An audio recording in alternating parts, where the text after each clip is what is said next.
നമസ്കാരം പ്രിയപ്പെട്ടവരെ. നമ്മുടെ വ്ളോഗർ ഷെഫീനാക്ക് വധഭീഷണി. അത് ആരിൽ നിന്നാണ് എന്ന് കേൾക്കുമ്പോഴാണ് ചിരി വരുന്നത് കേട്ടോ. ഈ മതം വിട്ടിട്ട് മനുഷ്യനാകൂ എന്ന് പറഞ്ഞുകൊണ്ട് നടക്കുന്ന ചില മരപ്പട്ടി വാണങ്ങളുണ്ടല്ലോ. നമ്മുടെ നാസ്തികരായിട്ടുള്ള ലിയാക്കത്ത്, അതുപോലെ തന്നെ ജാമിദ, നുസ്രത്ത്, ഇതിലൊക്കെ പ്രധാനപ്പെട്ട ഒരുത്തനാണ് ഈ ഹാർപ്പിക്കൂള. ഇവനെക്കുറിച്ചിട്ട് പറയുകയാണെന്നുണ്ടെങ്കിൽ കേരളത്തിലെ പൊതുസമൂഹം ഒന്നടങ്കം ചാണാമുക്കിയ ചൂലിന് ഇവനെ അടിച്ച് വല്ല ഇസ്രയേലിലേക്കോ അല്ലെങ്കിൽ മറ്റേതെങ്കിലും രാജ്യത്തേക്കൊക്കെ നാട് കടത്തി വിടണം. കാരണം ഇവൻ ഏറ്റവും കൂടുതൽ ഇഷ്ടപ്പെട്ട ഒരു രാജ്യം എന്ന് പറയുന്നത് ഇസ്രയേലാണ്. 40,000-48,000 വരുന്ന പൊന്നോമനകളെ കൊന്നൊടുക്കിയിട്ടുള്ള നരാധമനായിട്ടുള്ള ഒരു ഭരണാധികാരി വാഴുന്ന ആ രാജ്യത്തോടാണ് അവന് ഏറ്റവും വലിയ കൂറ്. കാരണം മുസ്ലിങ്ങളായിട്ടുള്ള ആളുകളെയൊക്കെ ഇല്ലായ്മ ചെയ്യുന്നവരോടൊക്കെ ഇവന് ഭയങ്കര സ്നേഹവും ഭയങ്കര എന്താ പറയുക ഒലിപ്പിക്കലൊക്കെയാണ്. സ്വന്തം മാതാവ് മരണപ്പെട്ട സമയത്ത് ഈ ഊള എഴുതിയിട്ടുള്ള ചില കമൻറ്റുകൾ വായിച്ചാൽ പെറ്റ തള്ള പോലും സഹിക്കത്തില്ല. അത്തരത്തിലുള്ള വളരെ വൃത്തികെട്ട രീതിയിലാണ് ഈ നായ ആ സഹോദരങ്ങളോടും ആ മാതാവിനോടും ഒക്കെ കാലം അത്രയും പെരുമാറിയത്. ആ മാതാവ് മരിച്ചപ്പോൾ ഇവൻ പറഞ്ഞിട്ടുള്ള ഒരു പ്രസ്താവന നിങ്ങളിൽ പല ആൾക്കാരും കേട്ട് കാണുമായിരിക്കും. ഹൂറന്മാരില്ലാത്ത നാട്ടിലേക്ക് നമ്മുടെ ഉമ്മ അങ്ങോട്ട് പോയി എന്ന് പറഞ്ഞുകൊണ്ട് അധിക്ഷേപിക്കുന്ന തരത്തിലാണ് ഈ വേട്ടാവളിയൻ ആ മാതാവിനെ കുറിച്ചിട്ട് പറഞ്ഞത്.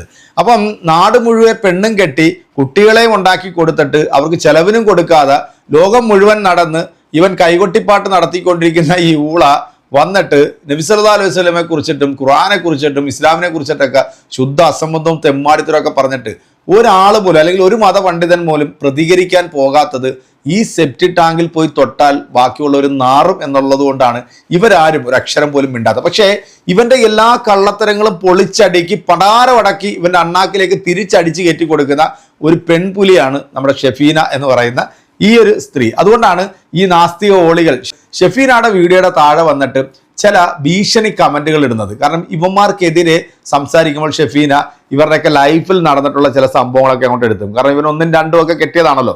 അപ്പൊ നബി സല്ലല്ലാഹു അലൈഹി വസല്ലം 2ഉം 3ഉം ഒക്കെ കെട്ടിയെന്നൊക്കെ വന്ന് ആക്ഷേപിക്കുന്ന ഇവൻ കെട്ടിയിട്ട് ഇവൻ അവരെ നോക്കാതെ, ആ മക്കളെ നോക്കാതെ, സ്വന്തം മാതാവിനെ നോക്കാതെ നടക്കുക. സ്വന്തം മാതാവ് തന്നെ പറഞ്ഞത് നിങ്ങൾ കേട്ട് കാണുമായിരിക്കും. സ്വന്തം ഗർഭപാത്രം വരെ എടുത്തു കളയാൻ വേണ്ടി തീരുമാനിച്ച ഒരു ഉമ്മയായിരുന്നു അവര്. ഈ ഒരു അസുരവിത്തിന് ജന്മം നൽകി പോയല്ലോ എന്ന് ഓർത്ത് ദുഃഖിച്ചാണ് ആ മാതാവ് മരണപ്പെട്ടത് കേട്ടോ. എന്തായാലും നമ്മുടെ ഷെഫീന ബീവി കൊടുക്കുന്ന ഈ ഒരു കിണ്ണം കാച്ചി മറുപടി ഉള്ളൂ, അത് കേൾക്കാതെ പോകരുത്. അടിപൊളിയാണ്, കേട്ടു പോയിക്കോളൂ. ആരിഫ് KUNNMോന്റെ ഒരു വീഡിയോ കാണാം. പുള്ളി എന്തൊക്കെ പറയുന്നുണ്ട്, എനിക്കതങ്ങ് ഇഷ്ടപ്പെട്ടു. കേൾക്കാം. ഒന്നാമത്തെ ഭാര്യ അങ്ങനെ പോയി, രണ്ടാമത്തെ ഭാര്യ ഇങ്ങനെ പോയി, അതുകൊണ്ട് ഫ്രസ്ട്രേഷൻ തീർക്കാൻ വേണ്ടിയിട്ട് പറയുന്നു എന്നും പറഞ്ഞിട്ടാണ് നമ്മുടെ പിന്നാലെ നടക്കുന്നത്. നമ്മളിവിടെ എങ്ങനെ ജീവിക്കണമെന്ന് വല്ല പിടിയുണ്ടോ അവർക്ക്? എന്റെ പിന്നാലെ ആര് നടക്കണം? ഞാനാണല്ലോ ഇത് ഏറ്റവും കൂടുതൽ പറയണത്. അപ്പൊ എന്നെ തന്നെ ആയിരിക്കും ഉദ്ദേശിച്ചിട്ടുണ്ട്. എന്നെയല്ലേ ഉദ്ദേശിച്ചത്? ആണ് ഒരു പിടിയില്ല. പിന്നെ നമ്മൾ ബാധിക്കുന്നില്ല, അതുകൊണ്ട് നമ്മളത് മൈൻഡ് ചെയ്യുന്നില്ല. പോട്ടെ. ഇനി എന്നാലും നമ്മൾ ഇവരോട് പറയുന്നത് എന്താണ്? ഇനി അങ്ങനെ ഭാര്യ ഇട്ടച്ച് പോയാൽ എന്താ കുഴപ്പം? നമ്മളിവിടെ അടിമ പെണ്ണുങ്ങളുണ്ടല്ലോ, നിങ്ങൾക്ക് 4 ഭാര്യയെ കെട്ടാം, പിന്നെ അത് കഴിഞ്ഞിട്ട് ഇഷ്ടം പോലെ അടിമ സ്ത്രീകളും ആകാം എന്ന് പഠിപ്പിക്കുന്ന ഒരു മതം. ഒന്നില്ലെങ്കിൽ ആ മതത്തിൽ നിന്ന് വന്ന ആളല്ലേ ഞാൻ. അങ്ങനെ വരുന്ന സമയത്ത് എനിക്ക് പിന്നെ ഈ അടിമ പെണ്ണുങ്ങളെ കിട്ടാൻ വല്ല ബുദ്ധിമുട്ടുണ്ടോ എന്നെങ്കിലും നിങ്ങളൊന്ന് അന്വേഷിച്ചൂടെ എന്നാണ് എനിക്ക് പറയാനുള്ളത്. ഇനി എന്തൊക്കെ തന്നെ ആയാലും മുഹമ്മദ് നബിക്ക് ഉണ്ടായ ആ ഗതികേടൊന്നും എനിക്ക് ഉണ്ടാവാൻ പോകുന്നില്ല. ഏത് നമ്മുടെ സ്വന്തം ഭാര്യയുടെ കട്ടിലിൽ വെച്ചിട്ട് ഹഫ്സയുടെ കട്ടിലിൽ വെച്ചിട്ട് മാരിയത്തിൽ കിബിത്തിയ എന്ന് പറയുന്ന അടിമ പെണ്ണിനെ ഇട്ട് പൂശിക്കൊണ്ടിരിക്കുന്ന സമയത്ത് ഭാര്യ എന്തോ മമ്മദിന് പണി ഒപ്പിച്ചതാണ്, എന്നെ പറ്റിക്കാൻ നോക്കിയതാണ് എന്ന് മനസ്സിലാക്കിയിട്ട് തിരിച്ചു വന്ന് നോക്കുമ്പോൾ അവിടെ കിടന്നുള്ള ആ ഡിങ്കോൾഫി കൈയോടെ പൊക്കിയിട്ട് മമ്മദിനെ അവിടെ 4 കാലിൽ മുട്ടൂത്തി നിർത്തുന്ന ഒരു പരിപാടി ഉണ്ടായിരുന്നു. 24 hours പൂശൽ. ഇതല്ലാതെ ഇവന് വേറെ ഒരു വഴിയും പറയാനില്ല. 24 hours പൂശുക, അമ്മയെ പൊകിക്കുക ഇത്യാദി കുൽസിതങ്ങൾ മാത്രമേ ഇസ്ലാമിൽ കാണുന്നുള്ളൂ. ഇസ്ലാം എന്നാലേ പൂശൽ എന്നാണ് അവന്റെ ഒരു ചിന്താധാര. എന്തോ പറയാനാണ്. അല്ല, നീ എന്തോ പറഞ്ഞേ? നിന്നെ പെണ്ണുങ്ങൾ ഇട്ടിട്ടോടിയെന്നാ? നമ്മൾ അങ്ങനെയല്ലല്ലോ കേട്ടത്. അന്റെ പെണ്ണുങ്ങൾ അന്നെ ഇട്ടിട്ടോടിയെന്നാ? എടാ നീയല്ലേ അവറ്റകളെ കളഞ്ഞത്. എടാ കൊച്ചിങ്ങൾക്കെങ്കിലും ചെലവിന് കുററാ. അയ്യേ എന്തേന്നടാ നീ ഇത്? അയ്യേ ഇതളെ ചുമ്മാ ചിരിപ്പിക്കല്ലേ നീ. പിന്നെ ഞാൻ ഈ വിഷയം എടുക്കാനുള്ള ഒരു കാര്യം എന്താണെന്നറിയോ? ഞാൻ ഉടനെ കൊല്ലപ്പെടും. കാരണം യജാതി കോഴ്സാണ്. ആരിഫ് KUNNMോനെ നിങ്ങൾ ഇനി എന്തെങ്കിലും പറഞ്ഞാ നിങ്ങളെ വീട്ടിൽ കയറി തീർക്കുമെന്നാ പറഞ്ഞത്. ഒറ്റ പ്രശ്നമുണ്ട്. ആരിഫ് KUNNMോനെ എന്തിനു കരയണോ? ആ സുനായില്ലേ, അത് ഞാൻ ചെത്തിയെടുക്കും എന്നെ കൊല്ലാൻ വന്ന.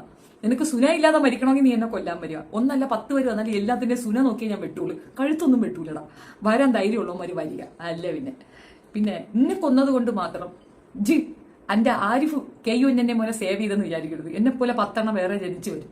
അത് കാലാകാലങ്ങളായി സംഭവിക്കുന്ന ഒരു പ്രതിഭാസമാണ്. പിന്നെ ഇതിലെ പിള്ളേർ പറഞ്ഞാണെങ്കിൽ കൊടുത്ത് ഉണ്ടാക്കി തന്നല്ലേ. ഇതെന്താ പ്രശ്നം എന്നറിയാമോ? ഇവൻ ഓരോ കുടായ്പകൾ കൊണ്ടുവരും.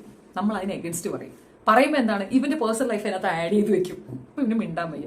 ഇടി നിന്നെ കൊണ്ട് പറ്റൂലടി. എന്താണെന്നറിയാമോ, നമ്മുടെ ഭാഗം ക്ലിയർ ആയിരിക്കണം. ഇപ്പൊ ഞാൻ ഒരാളെ ചട്ടുകാലി എന്ന് വിളിക്കാന്ന് വെക്കാം, സത്യത്തിൽ ഞാൻ ഒരു കോമഡി പീസ് ആവത്തില്ലേ? ഞാൻ മൈസെൽഫ് ചട്ടുകാലി ഇല്ലടാ. അപ്പൊ ഇന്നെ ചട്ടുകാലി വെച്ചിട്ട് ഞാൻ മറ്റൊരാളെ ചട്ടുകാലി എന്ന് വിളിച്ചാൽ ആ ചട്ടുകാലാണ് പ്രശ്നം. അനക്കെന്റെ ഉമ്മായ പ്രാപിക്കണമെന്നായിരുന്നു. അതുപോലെ ബാക്കിയുള്ളവർക്കും അങ്ങനെ ഉണ്ടെന്ന് പറഞ്ഞാൽ ആളുകൾ ചെരുപ്പൂരി നിന്നെ അടിക്കത്തില്ലടാ, അറഞ്ഞം പുറഞ്ഞം കുത്തൂല്ലടാ. അനക്ക് ഇസ്ലാം എന്നാൽ ഭോഗം, പൂശൽ, മുട്ടൽ, നക്കൽ ഇതൊക്കെയാണ്. പിന്നെ അടിമ സ്ത്രീകളോ, ഇതാണ് പ്രശ്നം. നിനക്ക് നിന്റെ കൂടെ വന്ന സ്ത്രീകളൊക്കെ, അതായത് ഇപ്പൊ രണ്ടുപേരെ നീ കെട്ടി എന്ന് നീ പറയണം. അപ്പോ നിനക്ക് ചെല്ലിത്തന്ന ഒരു പദമുണ്ട്. രണ്ടുപേരും നിക്കാഹാണല്ലോ നടത്തിയത്. എന്താ പറഞ്ഞേ? പെണ്ണുങ്ങൾക്ക് അത് ചെവി കേട്ടില്ലെങ്കിൽ ആണുങ്ങളും വാപ്പയും മകനും മരുമോനും തമ്മിലൊരു ഉടമ്പടിയുണ്ട്. ആ ഉടമ്പടിയിൽ എന്താ പറയണേ? നിനക്ക് ഇണയായി തുണയായി ഹലാലായ ഭാര്യയായി തന്നിരിക്കുന്നു എന്നല്ലേ? അങ്ങനെ കണ്ട ഇണയെന്ന് പറഞ്ഞാൽ എന്തരാണടാ? അടിമയെന്നാണടാ അർത്ഥം. കാലക്കെടുതി ചക്കാളി എടാ പടവലങ്ങ മോറ. അത് മാത്രമല്ല, ഇവിടെ മരുന്നിന് പോലും ഒരെണ്ണത്തിനെ കിട്ടാനില്ല. അപ്പോഴാണ് അവൻ പറയുന്നത് ലോകം മുഴുവൻ അടിമ സ്ത്രീകളെ കൊണ്ട് നിറഞ്ഞിരിക്കുന്നത്. അത് ഇസ്ലാമിലെ പെണ്ണുങ്ങളൊക്കെ അടിമകൾ ഇങ്ങനെ റോട്ടിയിരിക്കുന്ന ഓരോന്നിനെ വലിച്ചു കയറ്റാ. എടാ അതിന്റെ കുടുംബത്തിലെ സ്റ്റാറ്റസ് കണ്ട് ആ 2 വാഴ പെണ്ണുങ്ങളും വന്ന് ചാടി തന്നു. കാര്യം വെച്ച് നോക്കുമ്പം തന്ത അത്യാവശ്യം നല്ല ഉദ്യോഗസ്ഥനാണ്, ഉമ്മച്ചി റിട്ടയർ ആയിട്ടുള്ള ഒരു പ്രിൻസിപ്പലാണ്, ഫിനാൻഷ്യൽ സ്റ്റാറ്റസ് ഒക്കെ വാലായിട്ടൊരു ഡാർക്ക് ഹിറ്റർ വെച്ചിരിക്കുന്നു. പ്രതീക്ഷയോടെ കൊതിയോടെ പെണ്ണ് വീട്ടിൽ ഇരുന്ന് തിന്നാന്ന് പറഞ്ഞ് വന്ന് കയറിയതാണ് 2 മണ്ടത്തികളെ നീ 8 നിലയിൽ പറ്റിച്ചു. നിന്റെ പെണ്ണുകെട്ട് യന്ത്രം പോലും കാര്യമായിട്ട് വർക്ക് ചെയ്യുന്നില്ല. ഇത്യാദി കുൽസിതങ്ങൾ കൊണ്ട് നടക്കണം നീ. എന്തടിസ്ഥാനത്തിലാണ് ഇത് എന്നെ അങ്ങും ഇങ്ങും തൊടാതെ കുത്തുന്നത്? നീ എങ്ങനെ ജീവിക്കണം? ഇപ്പൊ നിന്റെ കൂടെ ആരുമില്ല. എടാ നിന്റെ കൂടെ വരണം എന്നുണ്ടെങ്കിൽ നീ ആദ്യം പോയി ഒരു ഡോക്ടറെ കാണും. അനക്ക് ഡോക്ടർമാരെ വിശ്വാസമാണെങ്കിൽ നീ പോയി ഒരു ഡാക്കിട്ടറെ കണ്ടിട്ട് അന്റെ പെണ്ണുകെട്ടി യന്ത്രത്തിന് എന്തോ പ്രശ്നമുണ്ട്, that is not workable condition ഹേ അറ്റാൾ എന്ന് പറഞ്ഞ് കാര്യം വ്യക്തമാക്കി കഴിഞ്ഞാൽ അവർ വല്ല വയാഗ്രയും കലക്കി തരും. നായ്ക്കരണപ്പൊടി ഇല്ലേ, അത് കലക്കി പാലി കലക്കി കുടിച്ചാൽ എന്തൊക്കെ ആവും എന്നൊക്കെ പറഞ്ഞ് കേൾക്കുന്നു. അത് വയനാട്ടിൽ ആരണ്ട കച്ചവടം ചെയ്യുന്നതായിട്ട് അറിഞ്ഞു. നീ ഫേസ്ബുക്കിൽ കിടന്നതാണ്. ഞാൻ വേണമെങ്കിൽ എന്റെ ഡീറ്റെയിൽസ് എടുത്തു തരാം. നീ അങ്ങനെ വല്ല മാർഗവും നാക്ക്. എന്നിട്ട് നീ അടിമപ്പെണ്ണെന്ന് വിശ്വസിക്കുന്ന ഒരു ഇണയെ നീ തുണയായിട്ട് എടുക്ക്. നീ ഇസ്ലാമിൽ തന്നെ എടുത്തോടാ. നിനക്ക് വേറെ എവിടെ നിന്ന് കിട്ടാൻ പോകുന്നില്ല. ശകികൾ നിന്നെ 7 ഇല തടിപ്പിക്കത്തില്ല. പിന്നെ കുറെ വായത്താൾ അടിക്കാൻ അവർക്ക് നല്ല ടൈം പാസ് ആവും. അന്യമത വിദ്വേഷം കേൾക്കുമ്പം ഉൾപുളികതരായി എന്ന് വെച്ചാൽ സുനായ്ക്കകത്തുള്ള രോമം വരെ എഴുന്നേറ്റിരിക്കുമെന്നാണ് ഞാൻ കേട്ടത്. സംഖ്യക്ക് മുസ്ലിങ്ങളെ 2 പറയുമ്പോൾ അസൂയ, കുശുമ്പ്, ഒരു രീതിയിൽ അവരെ ജീവിക്കാൻ അനുവദിക്കാതിരിക്കുമ്പോൾ കിട്ടുന്ന ഒരു പ്രത്യേകതരം ശുഗുസുണ്ടല്ലോ, അതുകൊണ്ട് അവന്മാർ അങ്ങനെയൊക്കെ പറയണതാണ്. ഏതായാലും നീ അവരെ ആനന്ദിപ്പിച്ചു.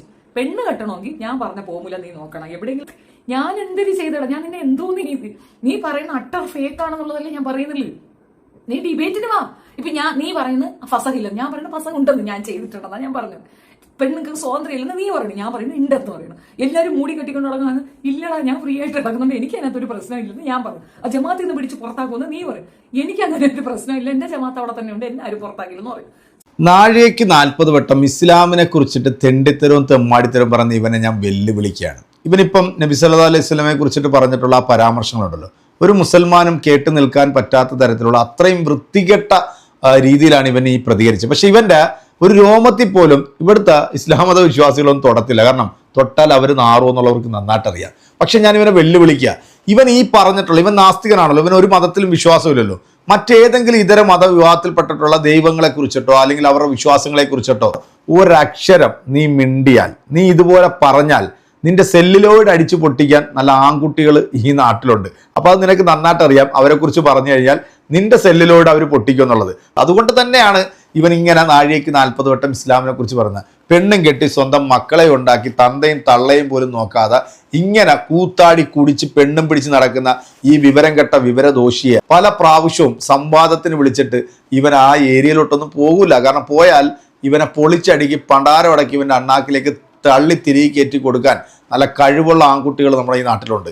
എന്തായാലും എൻ്റെ പ്രിയപ്പെട്ട പ്രേക്ഷകരെ, ഇതുപോലുള്ള ചില ഉഹോളികൾ കിടന്നുകൊണ്ട് കാണിക്കുന്ന ഈ കോപ്രായങ്ങൾ കാണുമ്പോഴത്തേക്ക് നമ്മളത് പറയാതിരിക്കാൻ പറ്റില്ല. ഷെഫീനക്കെതിരെ വന്നിട്ടുള്ള ഈ ഒരു ഭീഷണി ഇവനെയും ഇവൻ്റെ കുറച്ച് അനുയായികളുണ്ടല്ലോ, ഇവരുടെ ഈ തെണ്ടിത്തരങ്ങളൊക്കെ പൊളിച്ചടുക്കി കൊടുക്കുമ്പോഴത്തേക്ക് ശരിക്കും പറഞ്ഞാൽ ഷെഫീനയോട് വലിയ ദേഷ്യം തോന്നുന്നുണ്ട്. പക്ഷെ പല മതപണ്ഡിതന്മാരും വരാൻ മടിക്കുന്നിടത്ത് അല്ലെ പറയാൻ മടിക്കുന്നിടത്താണ് ഷെഫീന നേരിട്ട് ചെന്നും അല്ലെങ്കിൽ സമൂഹ മാധ്യമങ്ങളിലൂടെ കൃത്യമായിട്ട് മറുപടി കൊടുക്കുന്നത്. എന്തായാലും നിങ്ങൾക്ക് ഈ വീഡിയോ ഇഷ്ടപ്പെട്ടുണ്ടെങ്കിൽ നിങ്ങളുടെ അഭിപ്രായം കമന്റുകൾ അറിയിക്കുക. ഷെഫീനയെ പോലുള്ളവരെ സപ്പോർട്ട് ചെയ്യുക. അടുത്തൊരു വീഡിയോ വീണ്ടും കാണാം. അതിലേക്ക് എല്ലാവർക്കും